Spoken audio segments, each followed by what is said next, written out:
Sir, 2016 LDF സർക്കാർ അധികാരത്തിൽ വന്നതിന് ശേഷം ടൂറിസം മേഖലയിൽ കഴിഞ്ഞ 8 വർഷമായി സാധ്യമാകുന്ന എല്ലാ കാര്യങ്ങളുമാണ് സർക്കാർ ചെയ്തുകൊണ്ടിരിക്കുന്നത്.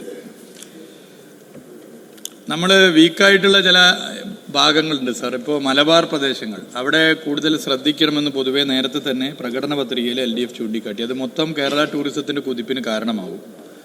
ആ നിലയിൽ എല്ലാ സാധ്യതകളും ഉപയോഗിച്ചു. അതിൻ്റെ ഭാഗമായി കേരളത്തിൻ്റെ ചരിത്രത്തിലെ ഏറ്റവും അധികം സഞ്ചാരികൾ വന്ന വർഷമായി 2024 മാറി എന്ന സന്തോഷ വിവരം ഈ സഭയെ അറിയിക്കാൻ ഞാൻ ആഗ്രഹിക്കുകയാണ് സാർ.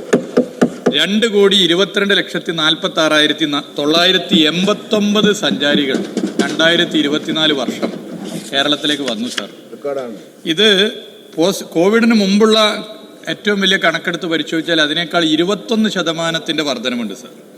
എന്നാൽ കഴിഞ്ഞ വർഷമായിരുന്നു 2023 ആയിരുന്നു കേരളത്തിൻ്റെ ചരിത്രത്തിൽ ഏറ്റവും അധികം സഞ്ചാരികൾ നമ്മുടെ സംസ്ഥാനത്ത് കടന്നു വന്നത്. അന്ന് നിയമസഭയിൽ ഞാൻ പറഞ്ഞിരുന്നു സാർ, 2023 അധികകാലം ഈ റെക്കോർഡ് എന്ന് പറഞ്ഞ് അഹങ്കരിക്കാൻ പറ്റില്ല, 2024 അതിനെ മറികടക്കും എന്ന് ചൂണ്ടിക്കാട്ടിയിരുന്നു.